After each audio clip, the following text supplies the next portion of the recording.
Puesta al Día, primera edición. 60 minutos de noticias informando a la manera de Centenario. La radio imprescindible.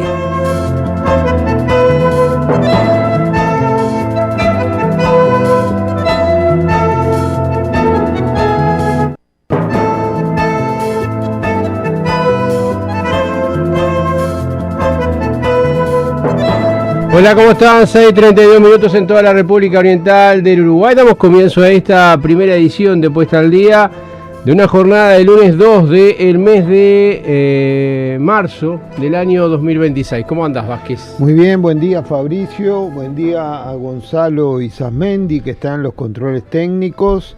Y buen día a toda la audiencia que elige la primera edición de Puesta al Día para informarse. Cielo claro, 15 grados 5 décimas de temperatura, vientos del noreste a 7 kilómetros horarios, 1012 decimal 8 hectopascales la presión a nivel del mar, 89% la humedad, 15 kilómetros la visibilidad. Esto como referencia, Carrasco, vamos a tener una máxima que va a llegar a 31 grados, todavía está medio fresco, pero yo confiando también en 31 grados, vine de camisa nomás.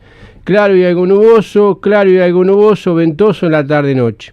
Para mañana martes, 18 grados de mínima, 31 grados de máxima, algo nuboso, periodos de nuboso, periodos de cubierto en la tarde-noche. Y para el miércoles 4, 20 grados de mínima, 32 grados de máxima, algo nuboso, periodos de nuboso, algo nuboso en la tarde-noche en el área metropolitana, que es lo que abarca Montevideo.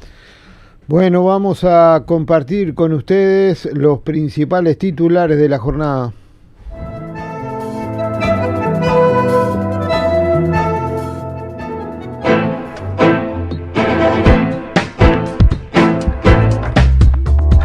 Bueno, y ante la pasividad cobarde de la comunidad internacional organizada como es la ONU, la Organización de Naciones Unidas, el imperialismo lo hizo nuevamente.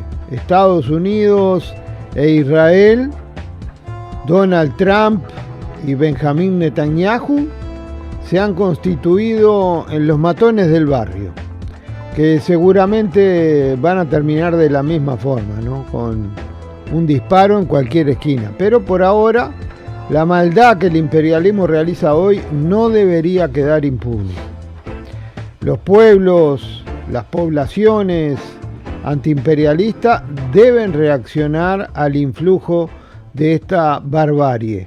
El imperialismo acaba de asesinar al líder de la revolución islámica y de la nación persa, el ayatolá Ali Jamenei, su familia, a más de 40 dirigentes revolucionarios y más de 200 civiles, entre ellos una escuela o colegio de niños.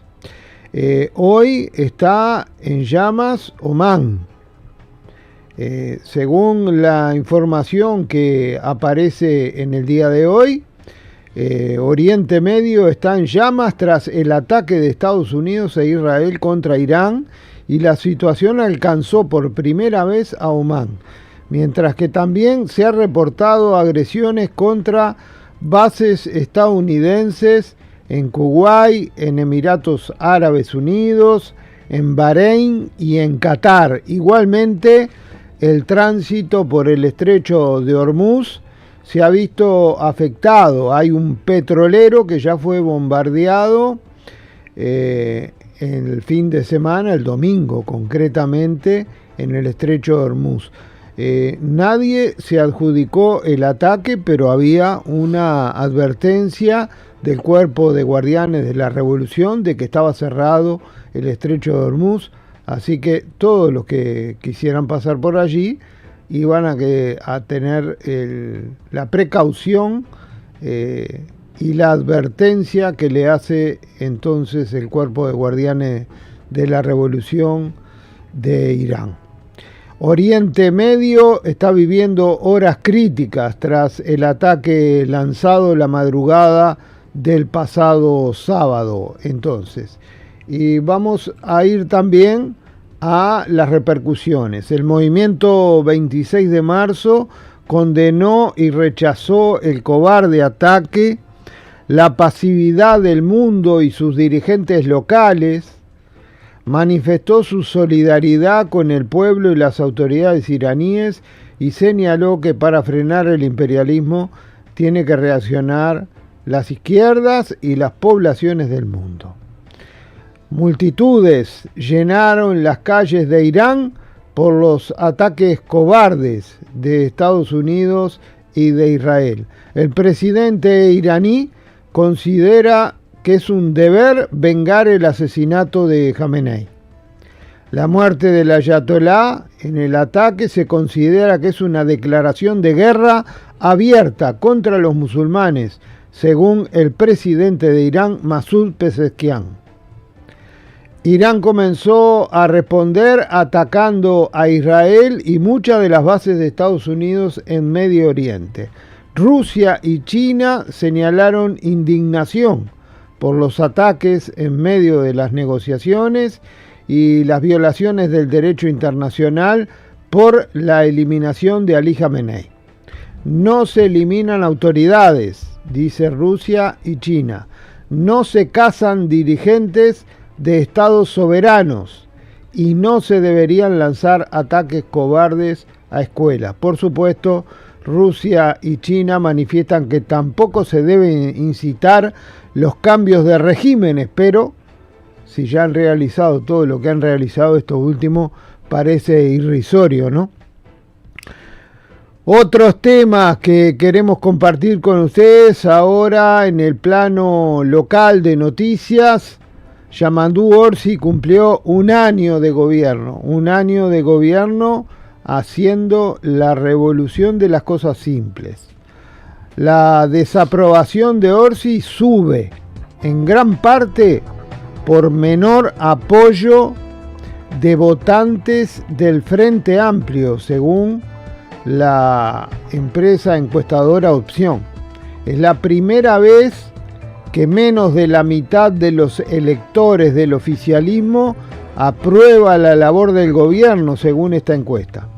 La consultora publicó el viernes 27, un informe de opinión pública sobre la aprobación del gobierno de Yamandu Orsi a días de que se cumpla su primer año de mandato.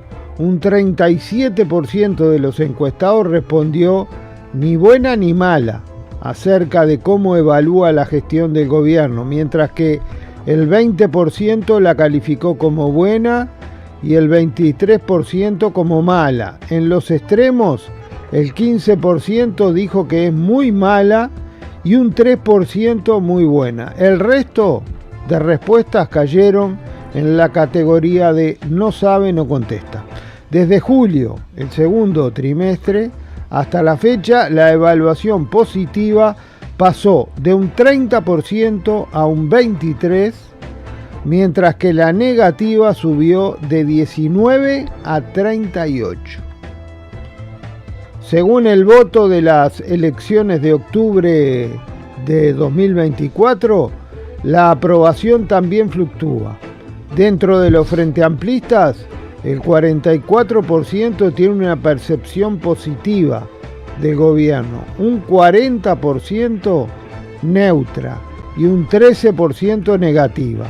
Al interior del Frente Amplio, esta es la primera vez que menos de la mitad de sus electores aprueba la labor del gobierno. En el trimestre previo, 57% de los frenteamplistas calificaban el desempeño del gobierno en forma favorable. La caída de la aprobación al interior de los votantes del Frente Amplio es el principal factor explicativo del descenso generado en el total de la población uruguaya, dice la evaluación de la encuestadora presentada en los canales de televisión. Por otro lado, el 61% de quienes votaron a partidos de la coalición republicana perciben negativamente la gestión del Frente Amplista. Del resto, el 30% tiene una visión neutra y el 8% una positiva. Otros temas: denuncian colapso en el servicio de ambulancias del Hospital Escuela del Litoral. Funcionarios advierten por falta de flota, vehículos en mal estado y traslados de pacientes en condiciones lamentables. El 90% de los trabajadores de Norteña, Ambev, Cipay, entraron en el seguro de paro y aguardan por una reunión con ministros. Casi la totalidad de la plantilla de la planta de maltería y cervecería Norteña ingresó el domingo en el seguro de paro en un contexto laboral complejo para el departamento de Paysandú. Finalizó el campamento de la juventud del 26 de marzo, el balance es muy positivo. Hubo más de 40 jóvenes reunidos en Quillú durante el fin de semana y el clima se portó de manera ejemplar. Parte de este tipo de actividades tienen que contar con un clima bueno y el clima acompañó, la verdad, todo el fin de semana. El balance que hizo Manuel Salinas durante la audición dominical, durante la audición de los días domingos del 26 de marzo, señalando durante la última jornada que aún quedaba por realizar 2 talleres temáticos, pero el balance ya era bueno, afirmando que 3/4 partes de los jóvenes que acudieron al campamento eran recién iniciados en la militancia, por lo menos del sector, pero muy jóvenes entonces que participan por primera vez en esta actividad.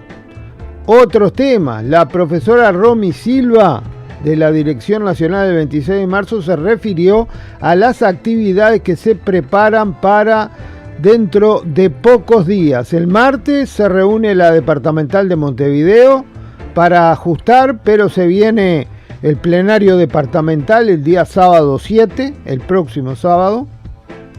Posteriormente comienzan los fogones antiimperialistas.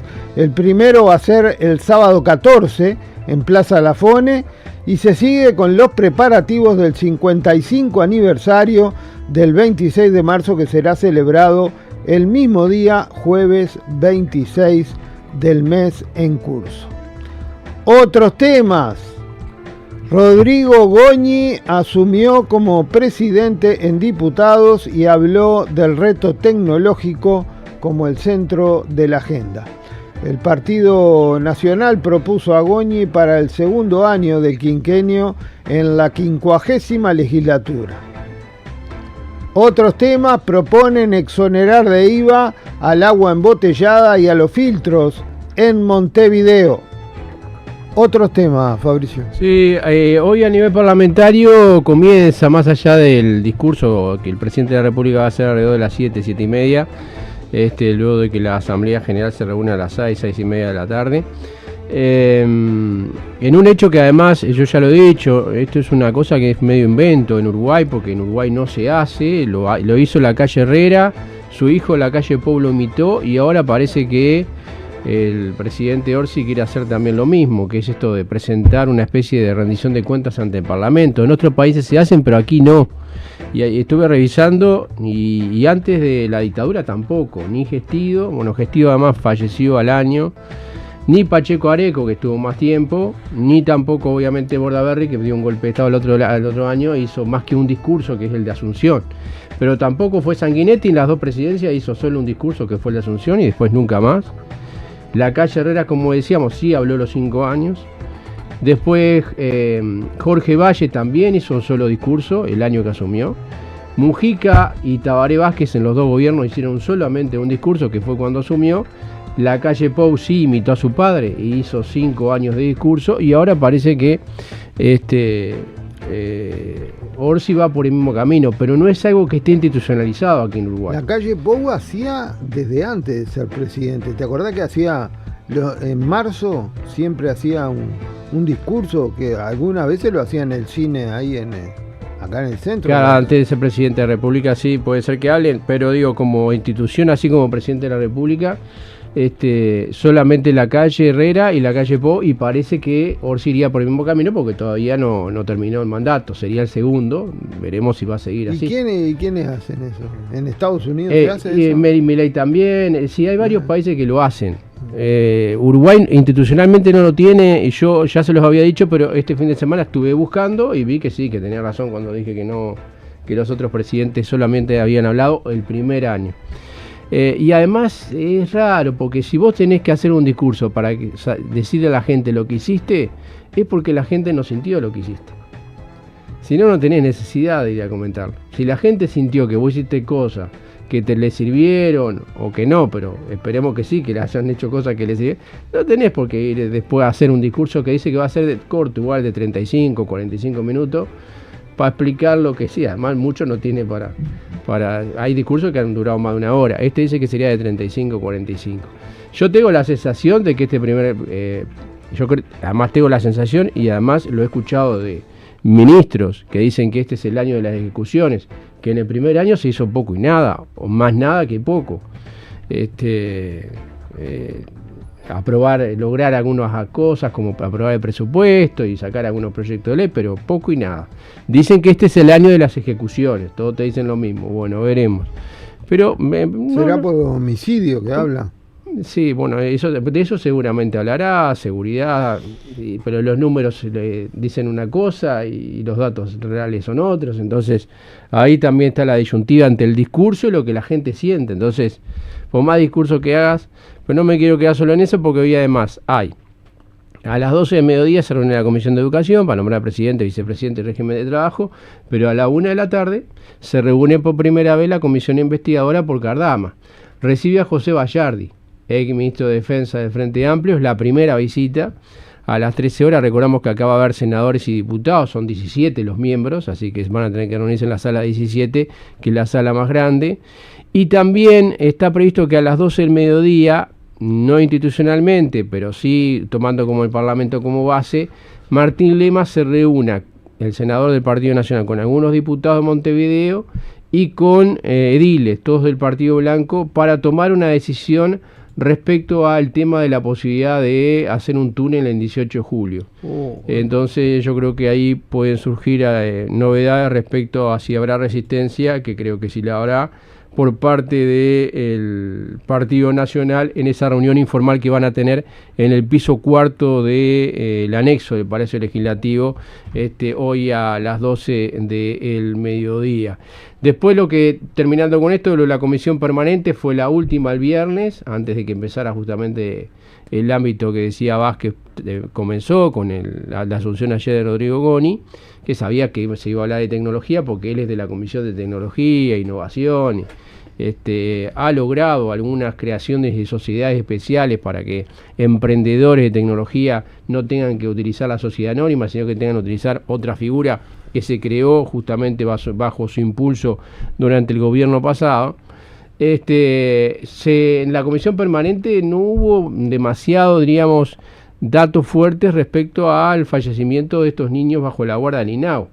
Es decir, cada uno hizo su discurso, cada uno dio su visión, Robert Silva por un lado, la presidenta del INAU por el otro.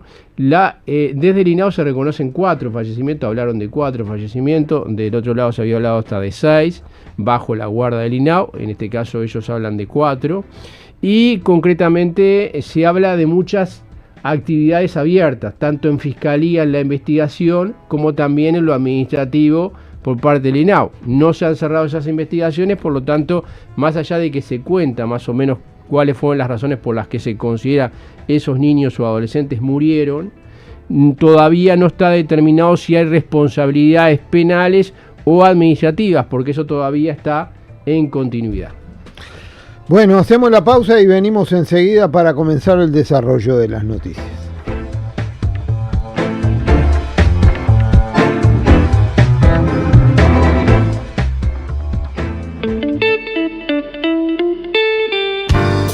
Transmite Radio 36, Centenario, de Montevideo, Uruguay. Una radio imprescindible, porque nos da ánimo siempre.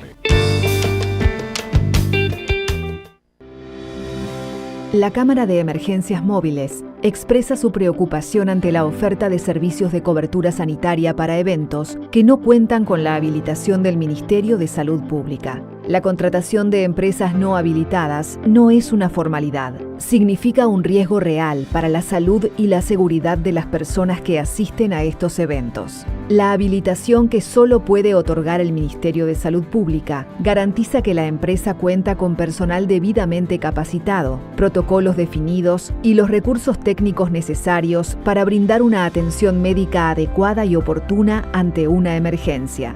Por este motivo, desde la Cámara de Emergencias Móviles, se exhorta a los organizadores de eventos a verificar y exigir que los servicios de cobertura sanitaria que contraten cuenten con esa habilitación, priorizando siempre la protección de la salud de la población. Muchas gracias. Cámara de Emergencias Móviles del Uruguay.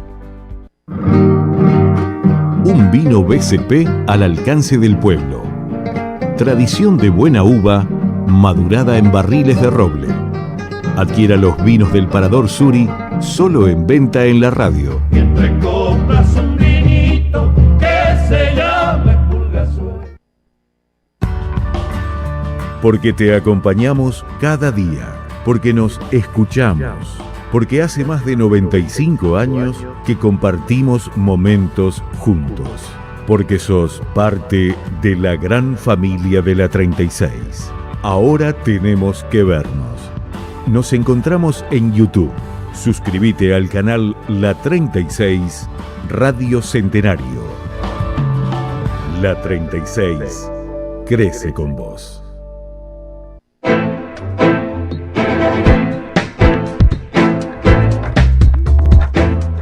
Bueno, a propósito de la situación en Oriente Medio, decíamos en los titulares que el movimiento 26 de marzo condenó y rechazó el cobarde ataque, la pasividad del mundo y sus dirigentes locales, manifestó su solidaridad con el pueblo y las autoridades iraníes y señaló que para frenar el imperialismo tienen que reaccionar las izquierdas y la población del mundo. Vamos a escuchar lo que decía Rubio y Martínez, Eduardo Rubio y Gonzalo Martínez durante la audición dominical.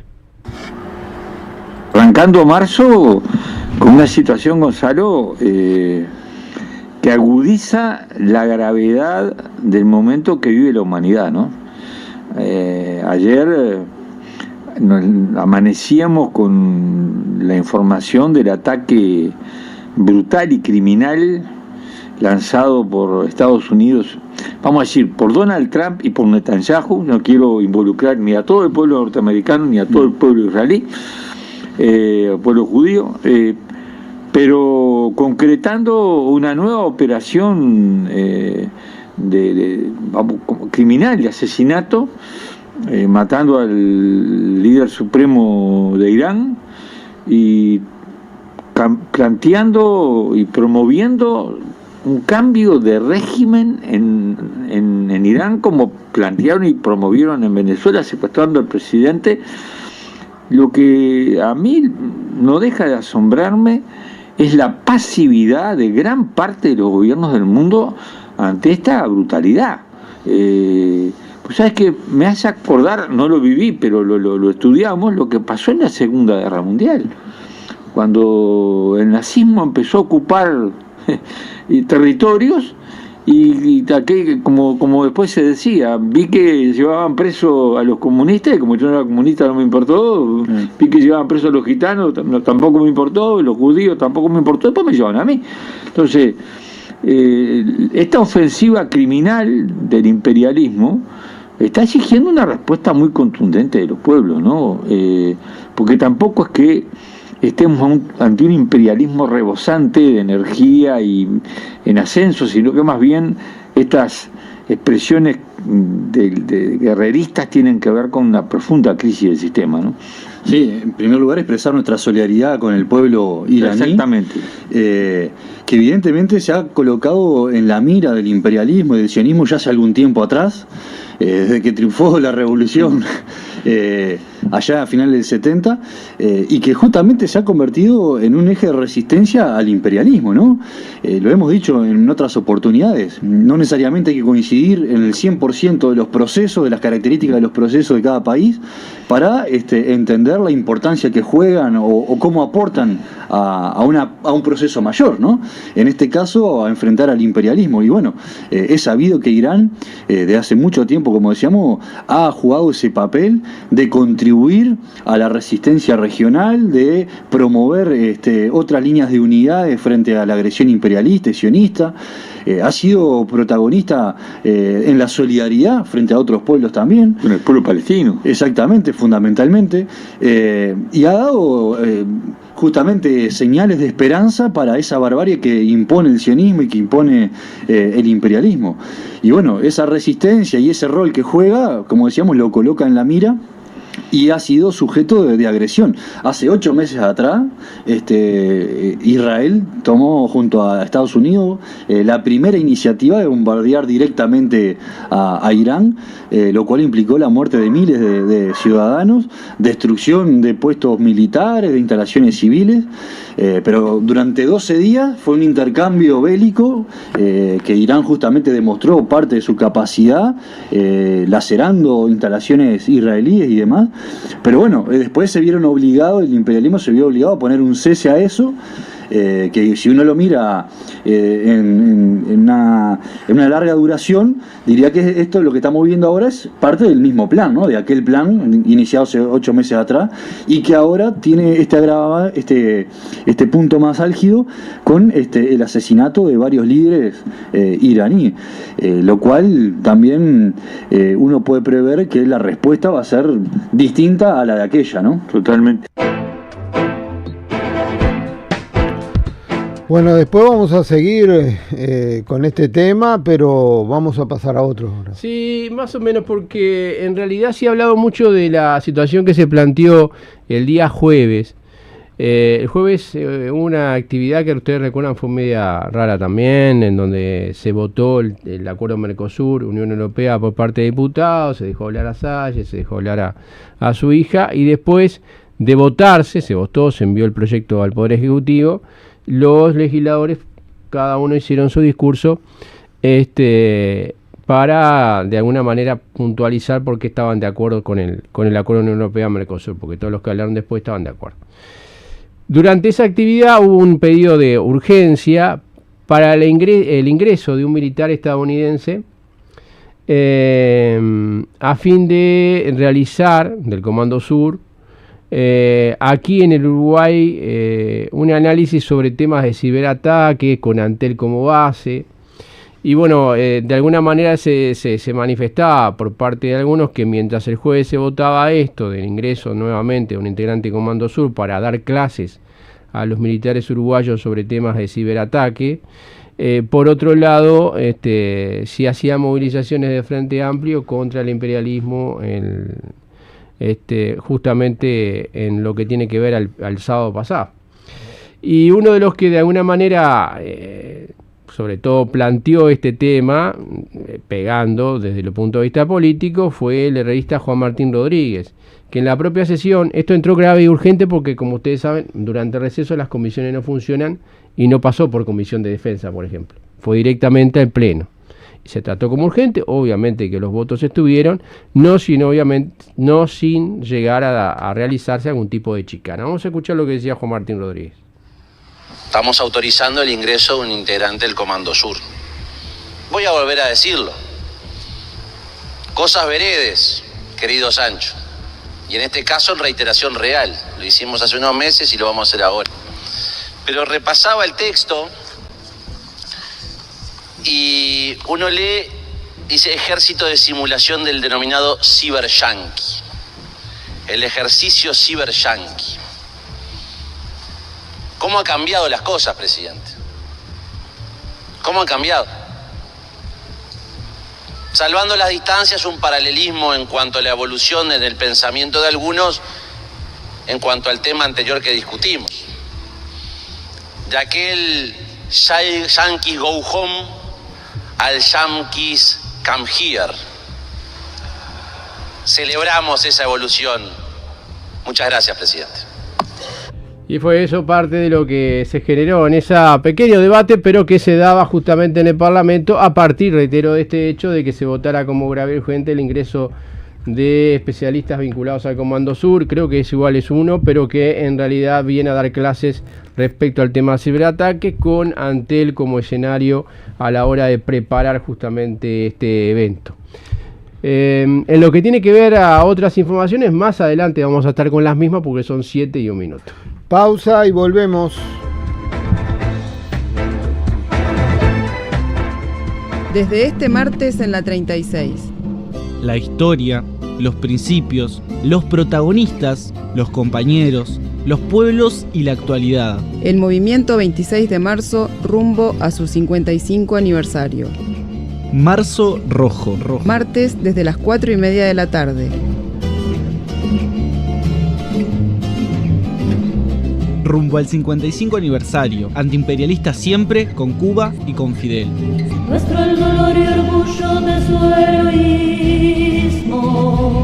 Somos la misma lucha, el mismo camino.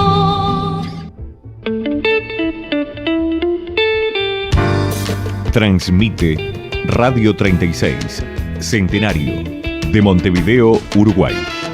Una radio imprescindible, porque nos da ánimo siempre. La biblioteca de la 36 te espera de puertas abiertas.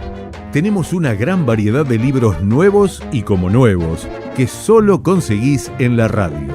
Entre otros títulos te ofrecemos Sin aliento, del economista José Antonio Roca, Sombra oscura de Pantera Triste, de Patricia Silva Ibáñez, Teatro, de Jorge López Ave, y todos los libros de Gonzalo Abella. Pasá por 18 de julio 1357 y colabora con La Imprescindible.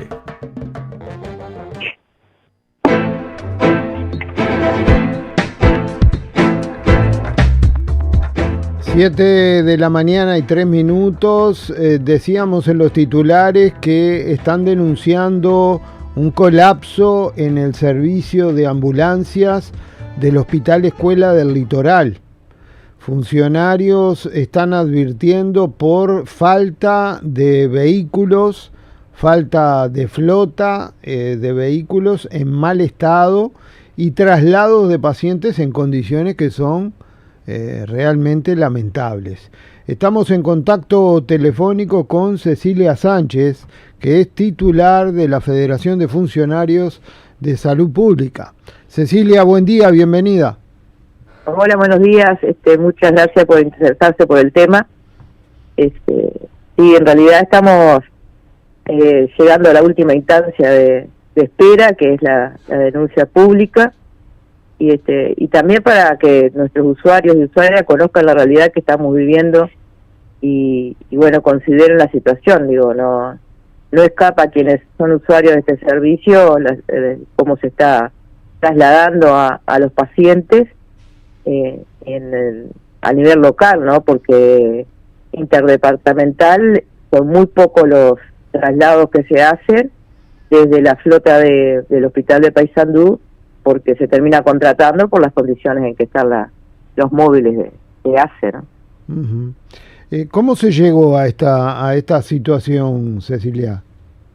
Bueno, nosotros veníamos en un proceso de fortalecimiento del sistema que se cortó los 5 años pasados. Digo, de hecho, el periodo pasado se llevaron 8 ambulancias con el compromiso de reponerlas, y al final del periodo solamente se trajo una, que de hecho hace más de 2 meses está en un taller porque se rompió. Y bueno, entonces hubo como un desguazamiento de la flota y falta de mantenimiento, de recambio más bien dicho, porque estamos seguros de que se gasta muchísimo en el taller porque pasan en el taller. Y bueno, y eso deterioró profundamente la situación y bueno, hoy tenemos 11 choferes que andan realmente en móviles que tienen casi 1 millón de kilómetros. Ustedes saben que ACE traslada permanentemente a hacer estudios intradepartamentales, a llevar pacientes a domicilio, a pacientes con diálisis, y bueno, últimamente se termina, no es, ya es habitual de que terminen empujando los móviles para que arranquen y ese tipo de situaciones que parecían que no se iban a repetir más desde que empezó la reforma.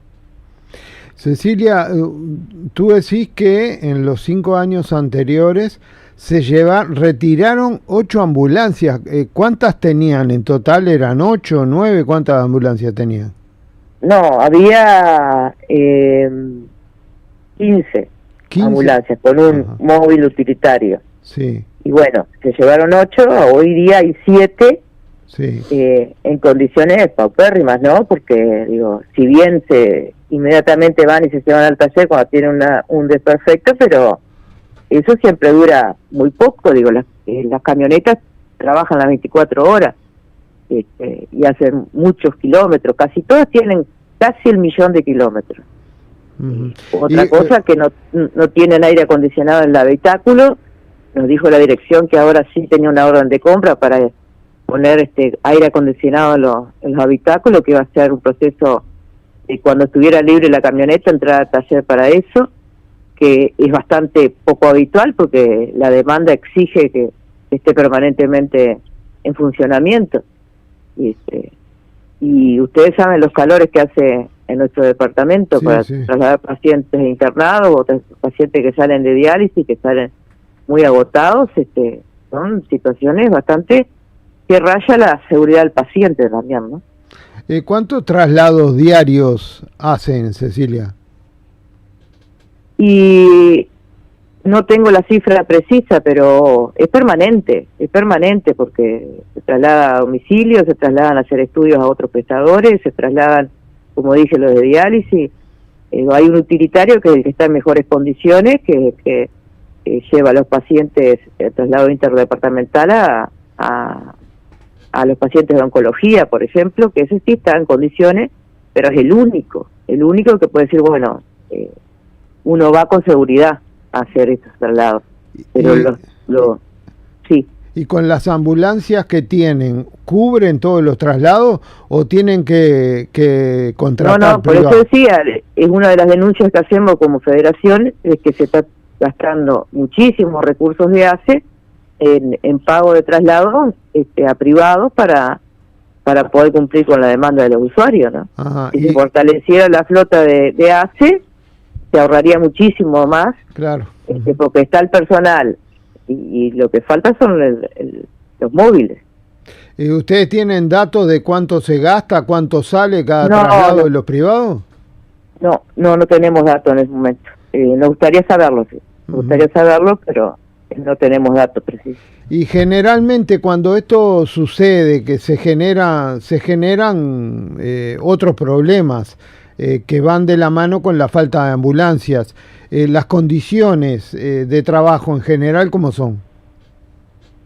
Y bueno, está todo supeditado al estado de la camioneta, porque si un chofer toma el turno y sale a hacer un traslado y se le queda por el camino, han quedado en ruta que tienen que ir esperar horas, contratar a otra ambulancia para que levante el paciente, que espera en ruta hasta que venga la otra ambulancia y esperar después que venga la grúa para llevarse la ambulancia. Digo, no hay garantías de que sea destino y ojo que no se sale de paseo, se sale con pacientes que precisan asistencia. Claro, sí. Bueno, Cecilia, ¿y ustedes qué medidas han tomado? ¿Algún tipo de medida de lucha? Bueno, nosotros lo primero que hacemos es abrir el canal de diálogo para con la dirección. Lo que sí sabemos es que no hay pedido ningún móvil de recambio y bueno, después se empezarán a tomar medidas en el sentido de siempre tratando de no perjudicar al usuario, pero digo, en realidad para nosotros como funcionarios, bueno, si está rota no salgo y no pasa nada, pero nosotros defendemos nuestra fuente de trabajo y también defendemos la salud pública, porque creemos que la salud es un derecho humano y se tiene que cumplir en tiempo y forma. Cuando no hay recursos para salario, cuando no hay recursos para un montón de cosas, situaciones que vienen atravesando nuestro hospital, no queda otra acción que empezar a tomar medidas para ver si los que tienen la posibilidad de cambiar esto se sensibilizan y se den cuenta de que así no puede funcionar y que en realidad están gastando más y mal. Bueno, el proceso siempre, primero el diálogo, la medida de las posibilidades, a nivel de la Federación Nacional, también está tomando acciones a otro nivel para ver si puede resolverse esto, porque también sabemos que no hay nada pedido, o sea que no es bueno, tengan paciencia que esto va a cambiar porque no hay ningún pedido de móvil para Paysandú. De hecho hay uno solo que es para el SAME, que supuestamente se va a implementar en Paysandú, cosa que saludamos, pero son el SAME y el servicio de traslado de ACE son funciones totalmente diferentes. ¿Las demoras son muy grandes, Cecilia? ¿Para responder? Sí. En realidad el chofer está a disposición, el tema es que a veces salen y no saben si terminan de hacer su trabajo, ¿no? Porque o terminan empujando en la prestadora privada para que arranque el móvil o juzgando a la enfermera y el chofer para ver si... Pero ese es el tema, que los compañeros no tienen ninguna garantía y se preocupan por el bienestar de los usuarios que van en el móvil y el resto del equipo de salud, ¿no? Porque sale con médico o con enfermera y bueno, la responsabilidad del chofer.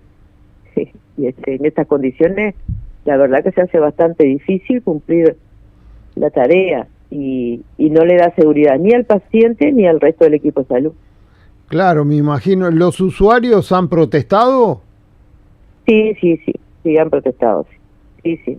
Básicamente los que vienen de diálisis, que salen muy agotados, cuando hay 40 grados de temperatura, se imaginan ser trasladados con ese estado en ambulancia cerrado en un habitáculo con esa temperatura y con el malestar que tienen, y bueno, supuestamente eso se resolvería, pero es gastar en algo que no va a funcionar mucho, porque las camionetas, como dije, pasan en el taller, porque si no, ya con ese tiempo de vida que tienen y el exigido trabajo que tienen, es inviable.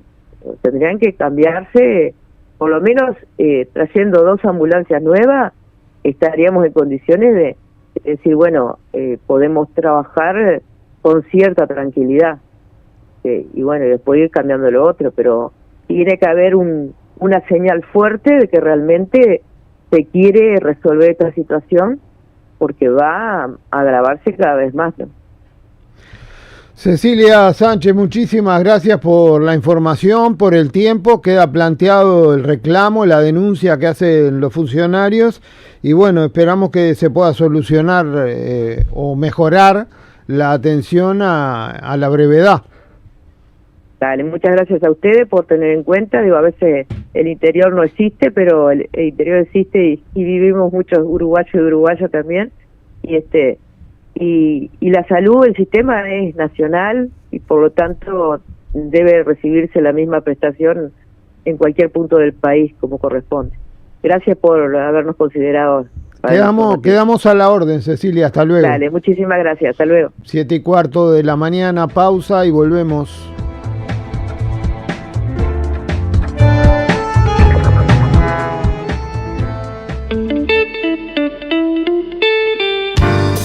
Transmite Radio 36, Centenario, de Montevideo, Uruguay. Una radio imprescindible, porque nos da ánimo siempre. Con Previsión y Parque del Recuerdo, usted puede acceder a la mejor solución en Cementerio Parque. Con cobertura fúnebre integral y la cuota más accesible.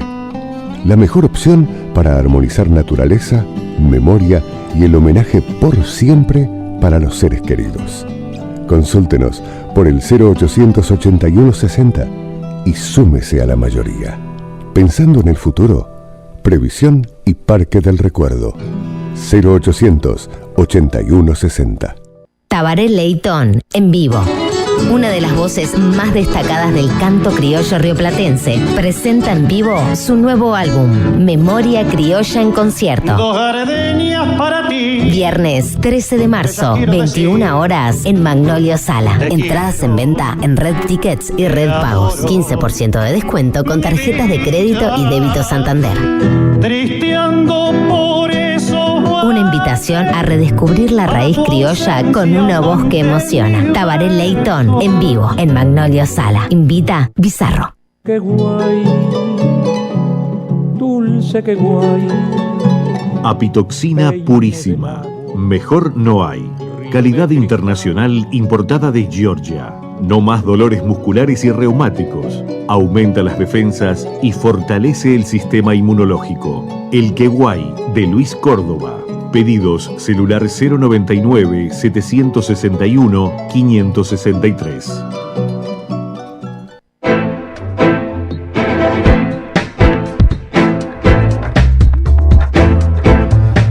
Decíamos, en lo que tiene que ver a la comisión permanente, se despidió con uno de los temas creo que más dramáticos que tuvo justamente la permanente que analizar, que es la muerte de niños y adolescentes bajo la guardia del INAO.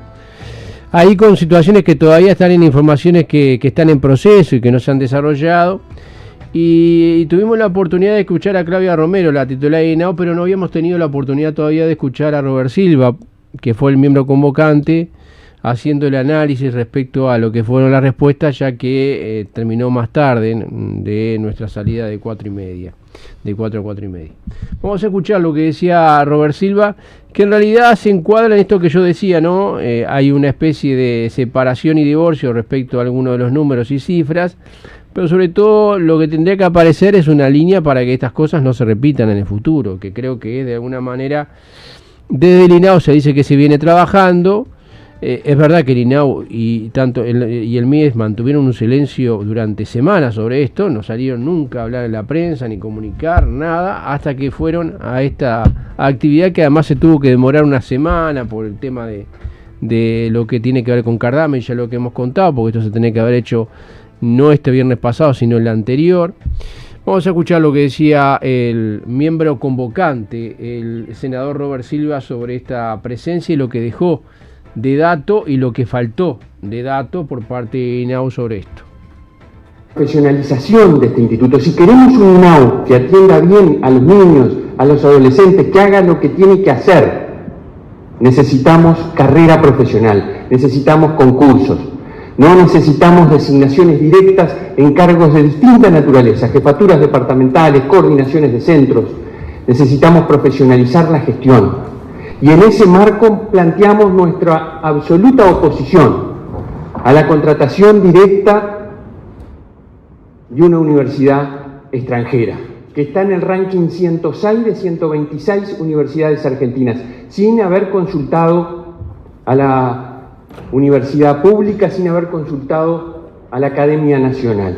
Planteamos nuestra discrepancia porque esos $250.000 que se gastaron en forma directa y equivocada a nuestro criterio, sin respetar normas que había que cumplir, podían y deberían haberse invertido en atender situaciones como las que vinimos a plantear hoy y que lamentablemente pasaron y terminaron con la muerte de adolescentes que tienen una vida bien complicada, que nos duele y que por eso hoy tuvimos un diálogo en el Parlamento respecto a esos temas. Y también planteamos los CAIF. Hay que priorizar la política de CAIF como esa política pública que se hizo en el gobierno anterior, que aumentaron muchísimos los cupos de 1, de 2, de 3 años a partir de la construcción de decenas de centros, y acá está el diputado Pablo Abdala que hablará de eso y de otros temas, porque hay que continuar en esa línea de trabajo sostenido por los que menos tienen. Miren, más del 60% de los niños de 1 año no tienen posibilidades de asistir a estos centros en los quintiles 1 y 2, los que más necesitan. Más del 50% del 40% los de 2 años, y por eso hay que ampliar la oferta para que puedan ir. Nosotros hicimos miles de cupos, ese es el desafío que tenemos y lo que invitamos a las autoridades a trabajar para que se concrete. Ahí tenían parte de lo que decía entonces Robert Silva en ese análisis vinculado a esta presencia del INAO y del MIDES, que hizo más de presentador dejó que fuera, en este caso, Claudia Romero la que más hiciera uso de la palabra como presidenta de la institución. Bueno, cambiamos de tema. Les decíamos en los títulos que finalizó el campamento de la juventud del 26 de marzo. El balance es muy positivo. Hubo más de 40 jóvenes reunidos en Quillú durante el fin de semana. El clima acompañó. Y Manuel Salina, que hizo un balance positivo, señaló durante la audición dominical las cuestiones que consideraba elementales para ese balance. En realidad arranca mucho antes que ayer, ¿no? Con el plan de finanzas y de propaganda previo que nos permite tener los resultados que estamos teniendo ahora. Ahí toca agradecer de vuelta a todos los compañeros y compañeras que aportaron con la compra de sorrentinos, con bonos, donaciones. Y bueno, eso nos permitió traer compañeros de varios departamentos, de Colonia, de Carmelo, Maldonado, Canelones, gente de Paysandú, Cerro Largo y de San Ramón. De San Ramón, es verdad. Y bueno, el día de ayer lo desarrollamos con un taller de historia y actualidad, hablando sobre cómo el 26 se ha desarrollado, ha luchado desde la cárcel, en el exilio, para reconstruirse constantemente, ¿no? Con esa noción de que la organización y de generar, tomando puntas e hilos de todos lados para conectarlas entre sí y tejer una red colectiva siempre dispuesta a luchar, y con la constante del antiimperialismo siempre atravesando todos los temas, ¿no? Tuvimos una llama y una jornada de improvisación donde cada uno se subía a tocar lo que sabía de música en el Parador Zulí, que nos prestó las instalaciones. Estuvo bueno también, comimos de lo lindo, pasamos bien.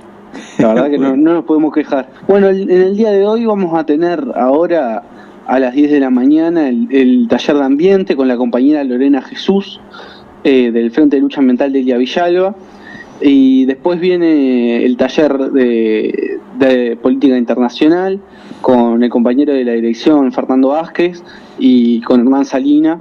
No estamos en una burbuja acá, no es imposible que no te lleguen esos temas. Ayer nos despertamos entre los aprontes finales con esa terrible noticia de otra arremetida del imperialismo. Sin duda sirve para romper el hielo en todos los momentos. Bueno, comentar un poco sobre la actualidad. Ayer incluso nos pusimos todos en ronda a leer el Pulitzer. 41 gurises leyendo el Pulitzer, que es algo que nos llena de orgullo, la verdad, de manera espontánea, ¿no?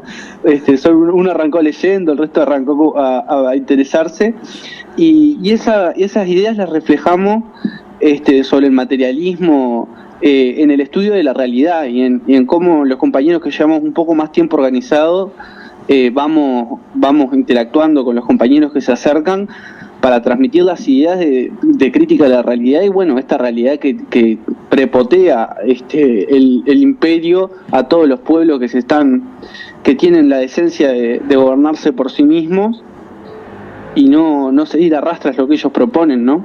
Este campamento tiene una cuota muy importante, casi de tres cuartas partes de los integrantes, de gente que es el primer acercamiento a la organización. Mirá, qué bueno. Entonces, es muy importante mostrar la apertura total a las inquietudes, a la juventud inquieta que viene de muchas partes del país y contextos, estudiantes, trabajadores, desocupados, jóvenes que hacen todo eso.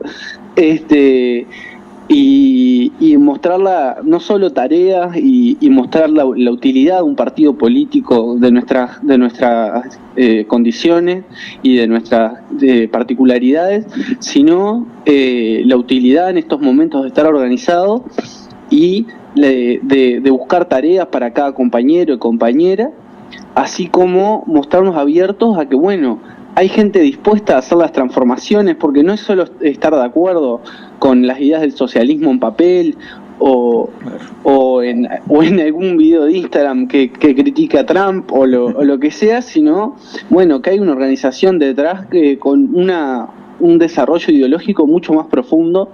Transmitir eso no es nuestro eje central, me parece, en este momento. Era Manuel Salina, de la Juventud del 26 de marzo, durante la audición dominical, comentando sobre el campamento de los jóvenes del 26 de marzo que se realizó el fin de semana. Cambiamos de tema nuevamente, volvemos a Oriente Medio, que está viviendo horas críticas tras el ataque lanzado la madrugada del pasado sábado por Estados Unidos e Israel contra Irán. Una ofensiva que derivó en una rápida escalada regional. Irán respondió con ataques contra objetivos militares en Israel y bases estadounidenses, por ejemplo en Kuwait, en Emiratos Árabes Unidos y en Bahrein, mientras se reportaron explosiones también en Arabia Saudita y en Irak. En el segundo día de hostilidades, el conflicto alcanzó por primera vez a Omán, cuyo puerto comercial de Dum fue blanco de drones, pese a que el sultanato había actuado como mediador en las conversaciones indirectas entre Washington y Teherán. El paralelo, Irán anunció el cierre del estratégico estrecho de Hormuz, por donde transita una parte clave del suministro mundial de petróleo y gas, aunque la Oficina de Operaciones Marítimas Comerciales del Reino Unido indicó no haber recibido confirmación oficial por los canales habituales y pidió cautela a la navegación. Quiero decir de paso de que Omán no se retira de la mediación que estaba haciendo por el ataque que sufrió. La tensión se trasladó al mar con el ataque a un petrolero con banderas de Palaos que se incendió frente a la costa omaní tras ser alcanzado cuando intentaba cruzar el paso, y otros buques fueron impactados también en la zona de Omán y Emiratos Árabes Unidos. Según los reportes, al menos 150 petroleros permanecen fondeados en el Golfo Pérsico, mientras que los Emiratos Árabes Unidos aseguraron haber interceptado más de 160 misiles balísticos y más de 500 drones, con un saldo de 3 muertos y más de medio centenar de heridos. El ministro de Exteriores de Francia, Noël Barrot, confirmó este lunes en una conferencia de prensa que la base naval francesa en los Emiratos Árabes Unidos sufrió daños por parte de los ataques iraníes. Ayer, un hangar de nuestra base naval en los Emiratos Árabes Unidos fue alcanzado por un ataque con drones que tuvo como objetivo el puerto de Abu Dhabi. Afortunadamente, el daño fue solo material y los daños limitados, aseguró Barrot. Mientras tanto, el portavoz de la Cancillería israelí se negó a responder a los periodistas sobre el ataque contra una escuela primaria para niñas en la ciudad iraní de Minab, en el sur del país, que se cobró la vida de más de 150 personas, entre estudiantes, padres y docentes, concretamente. El portavoz oficial del Ministerio de Defensa de Kuwait informó en un comunicado que varios aviones de guerra estadounidenses cayeron la mañana de este lunes y confirmó que todos los tripulantes lograron sobrevivir al incidente. Según explicó, las autoridades activaron de inmediato las operaciones de búsqueda y rescate, procediendo a la evacuación de las tripulaciones y su traslado a un hospital para ser sometidas a evaluación y tratamiento médico de acuerdo con el parte oficial. El estado de los afectados por ahora es estable. La refinería de petróleo Ras Tanura, situada en Arabia Saudita, ha cesado las operaciones después del ataque de un dron en la zona. Esto lo reporta la agencia Bloomberg, citando 3 fuentes familiarizadas con el asunto. La petrolera saudí Aramco, que opera la refinería y tomó la correspondiente decisión sobre su cierre por el momento, no se ha pronunciado al respecto.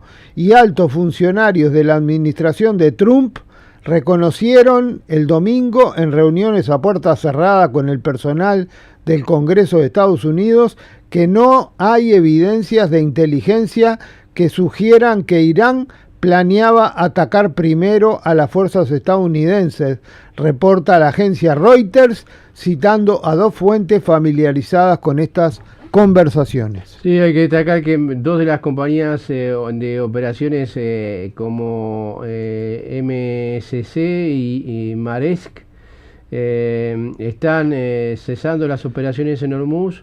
Y también hay que indicar que el precio del petróleo se disparó un 9%. También están cayendo todas las bolsas europeas, están todas las bolsas europeas en rojo. Y por otra parte, lo que ha aumentado es el oro. El oro ha subido de valor. 7:30, nos vamos, ya llegan los compañeros de Mañanas de Radio. Hasta luego. Hasta luego.